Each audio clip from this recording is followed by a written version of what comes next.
Hi, everybody. My name is Arthur English. Welcome to our show. And I have Nancy Leonard here. Hi. And today we're talking about different subjects and topics. Hopefully some of them you'll enjoy. Nancy, last week when we did our first show, many people stopped me in the street and they said that they enjoyed the warmth and the non-commercialism and the uniqueness, and they especially liked you. They thought they thought you were brilliant, and I had to tell them that you weren't that smart, nor brilliant, and that you were doing the best you can. Well, I guess the more you talk to me, the more you'll find out about me. Maybe I'll become even more interesting. I don't know. And I know very smart, but although there's things I know about you that I bet people don't know. Oh, really? One of the things that I bet you've never talked to any of your friends about is the fact that you play the piano. I do. But the interesting part of your playing the piano is that before you get into the gist and the meat of any song, you first do an intro. Yeah. I remember what it is, too. How High the Moon. How High the Moon. Whatever song you play on the piano, yes, you do an intro of How High the Moon. Yeah. Where did that come from? It reminds me of the Jackie Gleason. Remember when he was on television? It's very famous. He had to play Name That Tune, and he and Norton did many. And he guessed it all, and then he goes on the show, and Hal March introduces him, and he said, "Yeah, I'm going to be really. I know exactly any song," and they say, "Well, what's this one?" Dun dun dun dun dun dun dun dun dun dun, and suddenly, dun dun dun dun dun dun dun dun. He's sweating and he can't believe it. And he said, "Oh my God, that was the one that Norton played. All those intros, everyone here remembers." And he said, "Norton." And everyone laughed. And then he said, "Oh, thank you so much for coming. Thank you for coming. With George Gershwin. It was a pleasure to have you. Pleasure to have you. Copeland. Come back again. Come back again. It was 1943, Macmillan." And it went on and on. And he goes, yeah. I remember that. I remember that. The other thing that you do, a lot of people, don't know about you, is that you actually play music using your fake instruments and your mouth. If you could do a little of that for me, please. Can you do that? I can. All right, let me hear. And guess what? I've added a few instruments. Okay, go ahead. Okay, so I'm going to play. I'll play How High the Moon. Okay. 1, 2, 1, 2, 3. Dum dum dum dum dum dum dum dum dum dum dum dum. Dum dum dum dum dum dum dum dum dum dum bunkum bunkum bunkum bunkum bunkum bunkum bung gum gum gum gum dum dum dum dum dum dum gum dum dum dum dum dum. That's great. That was wonderful. I love that. Was wonderful. Oh, thank you. That was wonderful. Was that How High the Moon? How High the Moon. That's great. I never heard the whole song. Yeah. Because I've only heard you play maybe 10 bars or something, and then go into another song. So if I ever asked you when you played the piano to play, Mac the Knife, first you'd have to play How High the Moon. Oh, Mac the Knife. Can I tell you a little story about Mac the Knife? Okay. Okay. So some people have been stopping and say, "Hey, wait a second, you were an Alan Freed regular?" And I said, "Yeah." They said, "You were on Alan Freed and you danced?" I said, "Yeah." They said, "You did that? What was Alan Freed like?" I said, "Well, he was terrific." I said, my friend Gail Kinsella and I went down to ABC, and we wanted to be on the show, but we didn't realize that nobody else came, and we were the only two people for the quote unquote the dance contest. Right. And then they asked us to dance, Mac the Knife, Bobby Darin, and then suddenly when it was over, there was no applause. There was no audience, so the cameraman had to applaud, and then they always gave something away, so they gave a Michael C. Fina little silver plate, which my mother had for years, with saran wrap. Lo and behold, that was the first time that I was on television. So give me a little Mac the Knife. Ding ding ding ding ding ding ding ding ding ding ding ding ding. Hey, ukulele. Bong bong bong bong bong bong bong bong bong bong. Dong dong dong dong dong dong dong. Boom boom. That was wonderful. Oh, by the way. It was not Mac the Knife. By the way. I don't know what you just played. No, but it was. I thought it was. No. Now listen, this is something very interesting. Okay. And most people don't realize, but everybody has a song in their brain that they sing subconsciously. Remember the time that I used to be around you and I used to hum. And guess what?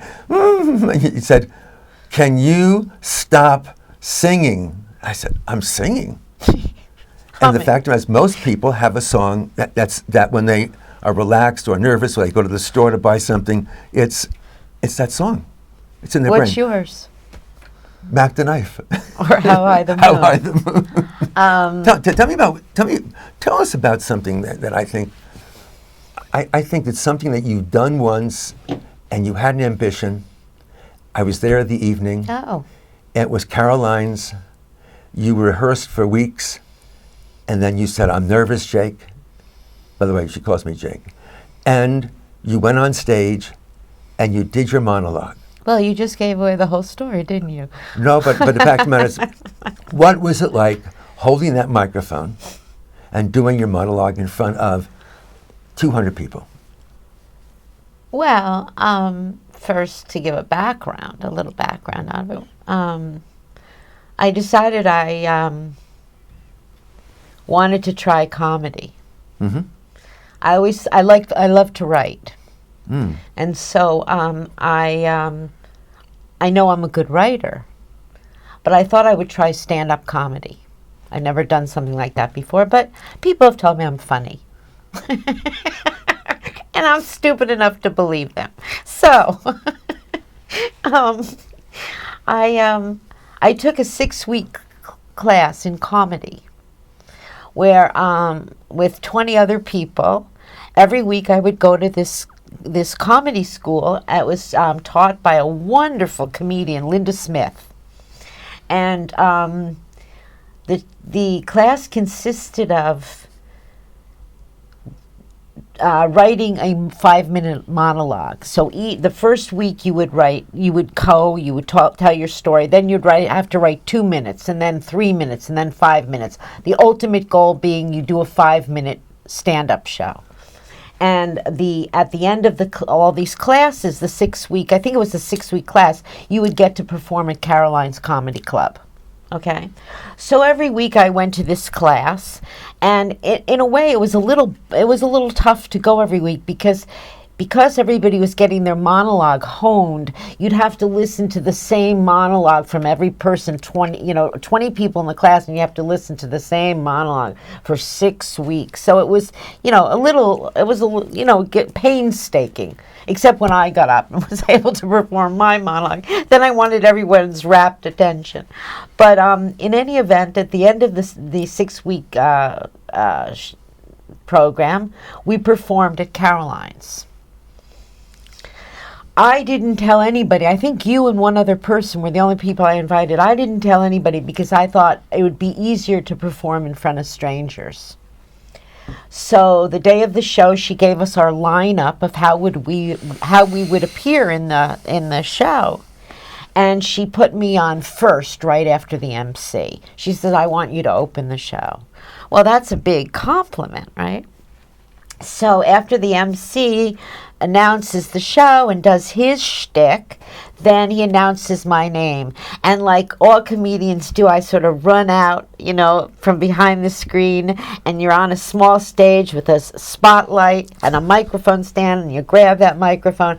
And I have to tell you, it was heaven. Yeah. It was heaven. Yeah. I loved it. There was nothing like grabbing that microphone and knowing that, this was your moment. Yeah. And I did a 5-minute piece for the first time in my life. Not first time, but first time doing stand-up.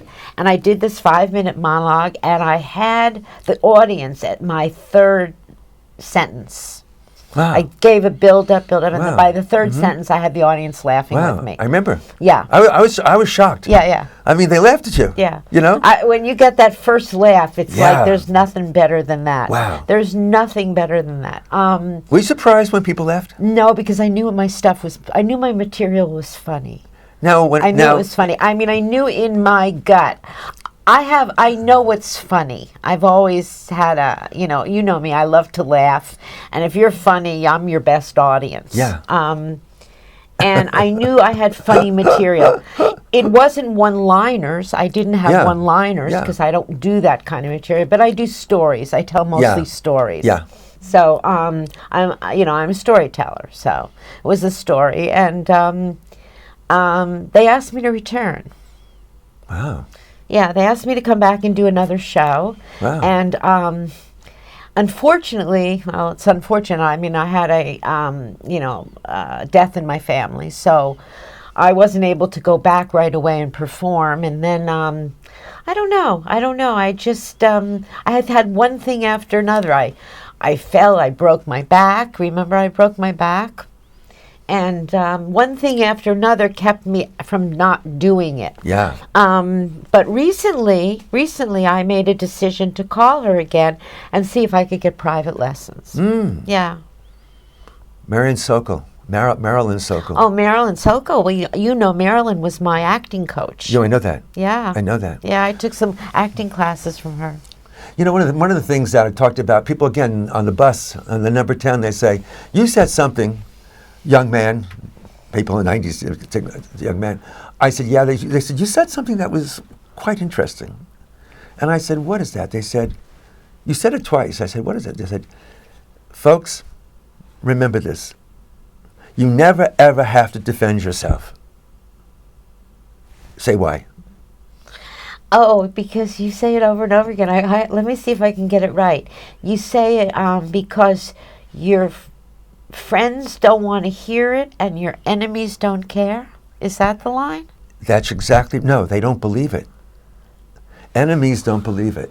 So whenever you're about to make a distinct excuse for yourself, like you did a Broadway show, like you did a stand-up, like you're working on a cake, like you're doing a canvas, like you're doing the garden, everyone's got an opinion about the way you should be doing it, right? They're like, oh, why don't you do this? Why don't you do that? And I think that all of us get very unhappy the moment we have to defend ourselves. It's not necessary, and no one's going to believe it if they don't love your work. When they love your work, it could be anything. So that's what I was saying. That was, and in your doing your monologue, as sometimes is what you do in the show. I always sometimes didn't want you to give me your opinion about the show, this show. You know what I'm saying? Because I wasn't ready for it. And I didn't know how to handle it, actually. Like we said, oh, you could have done this, you could have done that, I like to do that. Because you were the very first person that gave me such, and by the way, you were right. Everything you said was right on, and I couldn't see it. You know? So I just want you to know, I mean, without you, I would be nothing. Oh, gosh. Oh, I hope that's not true. Yeah. Because to be perfectly honest, I mean, that's pretty pathetic. Yeah, well, you know. But that's pretty pathetic. Although I do have another job for you if you decide that, you know. What is that? What is that? Well, recently, I don't know if this has happened to you, but recently... I'm sure it hasn't. Okay, well, we'll see. Recently, a lot of my friends have been having outpatient procedures, like cataract surgery or colonoscopies, where you go in, you have your procedure, and then you leave the same day because you're ambulatory. Yeah. But you're not allowed to leave unless you have a friend pick you up. That's perfect. Right? And I, for some reason, recently have become everyone's friend to pick them up at these outpatient procedures. Wow. I thought of a good business. Yeah. If for people who don't have friends.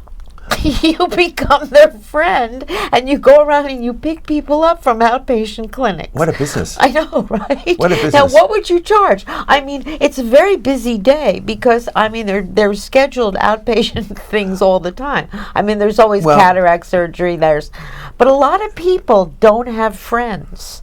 Now, what do you think? Well, I look at it this way. Let's just say, when you have a colonoscopy, by the way, I'm the only person I know who loves colonoscopies. What are you talking about? I love it. I love colonoscopies. Oh, that sounds...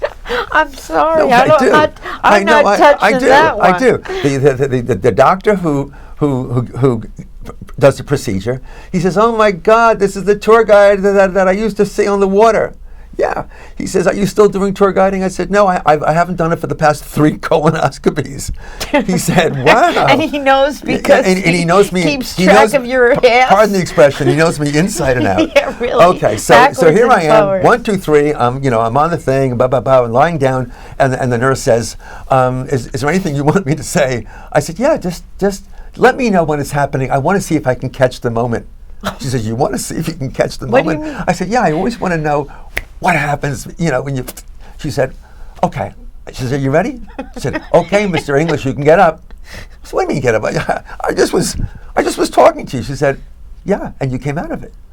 I said, "Can you do it again?" She said, "You want the second shot?" I said, "No." I said, "You know what?" I said, "I love it." So they got off. They said, so the one person says, "You know that this guy really loves coming to this doctor, and he loves colonoscopies." It's like someone said to me, "What's the next thing you love?" I said, "I love paying bills." Why is that? She said, "You love paying bills." I said, "I love paying bills. Yeah, I love paying all the people that I love I love AT&T. I love Verizon. I just love paying bills." Why is that? Do you? And because you know what, I feel that if I can, I'm gonna pay enough bills that eventually the mailbox will be empty, and I will not see their bill again. So for me, I'm practicing paying the whole thing, and I say, that's one less bill that will come in the mailbox, and I play the game, and it's somehow or other, I get more bills than ever. It's funny, isn't it? Colonoscopies and bills. So here's the line that I saw you said. You say, it's amazing. Eye surgery, optical, you're talking about glaucoma, you're talking about cataracts, you're talking about colonoscopies. I was with you when you broke your 2 arms, and we had to come out of it. Nancy and I have been through a lot together, especially in hospitals. Especially the last couple, the last 2 weeks. She's exactly. We've become really attached. But so what happened is that picking somebody up is very important. Someone asked me to pick them up 45 blocks away, and you know what? I missed the opportunity to pick them up, and the person to this day died. No, it was a cataract. She has stopped. She's not ever talked to me again because I said I'd pick her up. And when I called the place, I said, "By the way, I'm here to pick up so-and-so." She said, "Well, she's ready to leave. She's out the door." And the woman said, "No, you were supposed to be there. I got in a cab and you weren't there. Never talking to you again." And whenever I think of that, I say, "Uh-oh, be careful what you wish for." Well, recently, I seem to be the friend to go to when you need to be picked up from an outpatient procedure. Maybe it's because people know I'm home during the day. I really don't know. But in the last week, I've picked up 4 people from outpatient procedures. Wow. And so 4? 4 of them. That's like a dry cleaning service, isn't it? So I was thinking that if I needed to work in open a business, I love it. that I could be the friend who picks up all people from outpatient procedures. Yeah. Because many times you have them, your friends are too busy, they're like you, they don't show up. They could just call me. Wait. Did you say I don't show up? Well, you just said yourself you don't show up. No, I was good. I was very good. Again, I love picking people up. I love actually going to... But how come if you love picking people up, you didn't pick up that person? Because I'm glad that it's them and not me. But why didn't you pick up your friend? She was... I expected to pick her up at a certain point, and she already had the procedure. She was taken earlier. So when I said I was going to be there, I said, "Can you just put her in the cab?" That was the worst thing I did. That was terrible. And get her home. And you know what? I felt That's one of the things that I most regard as a big problem. Well, I would be very good at it. They call me up and I'll say to the, they call me up and I'll say, what time's your procedure? What time should I pick you up? Right. And I'll charge, and if there's a bunch of them, maybe I could just do it like dog walkers do it. Yeah. They pick up everybody all at once and they drop them off. I can see a new headline for colonoscopies, and the headline is "No crap will be there." Isn't that good? Right, like okay. And for colonoscopies, I would say I can see forever. No, I can see forever. I can see your point. Boom. So you have to have little funny lines. Well, like Riverside, like for instance, like Riverside Chapel. I always thought of let us pick you up because we're the last ones to let you down. You know what I mean? Like, you get that one? Like the last ones to put you down. Put you down. Put you down. Like you're a service for put you down. Yeah, I like to be the last person I like to be there when the last person is on their way to transition. I love it. It's important to me that I want to be there when a person is about to make their transition. It's an honor, and I've been able to do that for many of my friends. Okay, I'll let you know when I'm transiting. Yeah, no, it's important. It's important. No, I'll let you know. No. First, I'll have somebody pick me up at the hospital, a friend, and call you and say I'm transiting. Hey, okay. Yeah. Now, then, I won't call you because you'll probably leave me in the hospital. No, I told you, I'm the last one to let you down. I'm the last one to let you down. I see. Okay? I see. Anyway, let's talk about something more interesting. Okay. Give me. Well, you know what? Do you remember when we go to Lincoln Center and we dance?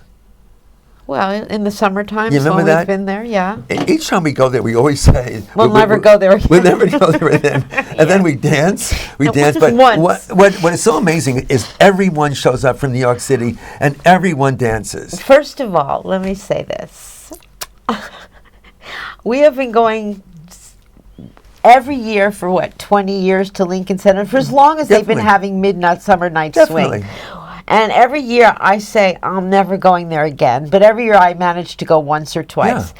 Now, the interesting thing about it is that every year, even after 20 years, I still see the same people. Oh, no. Right? Tremendous. Now, tremendous. Are they only coming on the same day that I'm coming because they said I'm never going again? And what's funny Or have they been there the whole time? And what's funny is that they wear the same clothes. Same clothes. Same hairdo, different lipstick perhaps. Of course we do too. But they dance the same 4 steps. So, everyone you can look around and say, oh, I remember that person. They do that step. Yeah. You don't know them, but you know that. Oh, that's the foxtrot lady. Yeah. Oh, that's the tango. And when they do the tango, it's so New York. Yeah. To go there, and it's almost like going to Rockefeller Center or going to. It used to be nice because it used to be much less expensive, so you could go in the circle and dance and have fun. Yeah. Now it's so expensive, you have to dance by the garbage cans. Well, yeah, but what's interesting, if you go into that circle, someone's going to ask you to dance. And I'd rather be on the outside. But everyone knows about that. By the garbage. Let's talk about roller skating. What about it? You were I'm a roller skater. Roller skated for all your life. Yeah. You love roller skating. In fact, you recently, before you broke your arms, you spent $1,000 for a pair of roller skates. I didn't did. You? The Rolls Royce of roller skating. I mean, that and I saw the guy and he talked to you. I mean, you loved these pair of rollerblades. Skates, yeah. And therefore, I met all your friends. And they were tough and strong, and they loved it. And I'm sure a lot of people are saying, "Oh yeah, I remember being a rollerblader." But the music on Sunday was great, and people from all over the world watched you guys, and some people really had things on top of their heads, and it was beautiful. I actually have a lot of fan club in Japan. They're Japan. Well, Japanese tourists used to come to the roller skating rink all the time and take pictures. So I always figured when they got home, there I would be in someone's living room in Tokyo. They go, oh, Nancy. Well, every time on TV that I watch the Central Park dancers, I look for you among the myriad, and I say, oh, there she is. And it's so enjoyable. I've gone there on several times, and I've watched you dance, and I quelled, because what you do, you had one Walkman for 40 years, didn't you? Yeah, with the same tapes. And what you'd be doing, you'd be dancing by yourself and moving, and then people come over and say, oh, hi, Nancy, You go, and then you go back. It was so, I was jealous of you that you had something. A funny story about that. I roller skated in New York City for about over 20 years. Yeah. I started in the late 70s. Skating in Central Park, and of course skating at the Roxy. Right. Skated at the Roxy for years and years and years. And well, tell them, remember, just say what the Roxy was before it became a skating rink. A skating group. Wasn't it? It's a disco. It was it was disco. Well, Roxy was a disco and a skating rink. Yeah. And a skating rink. On Tuesday, on Wednesday night, it was Tuesday and Sunday nights were roller skating nights. Because I'm sure there are thousands of people who say, wow, the Roxy, I can't believe it. Oh, yeah, I skated at the Roxy for years. Absolutely, yeah. But it was wonderful. Again, the women that used to come over, were very intimidating because they loved something. They weren't. What do you mean? Well, when I saw your friends, they were strong, they were powerful, they liked it. They didn't need guys. You know what I mean? They were independent, and I loved their freedom. Well, the joie de vivre. Roller skating. I mean, the true roller skaters. I'm not talking about bladers. I'm talking the four wheels, the quads, and the people that have been doing it for 20 years. We were lost in our own world. Yeah. I mean, it was a very solitary. You could be as solitary or as social as you wanted. Yeah. You didn't have to participate with other people. If you wanted to skate alone, you skate alone. If you wanted to skate with someone, you did. So, I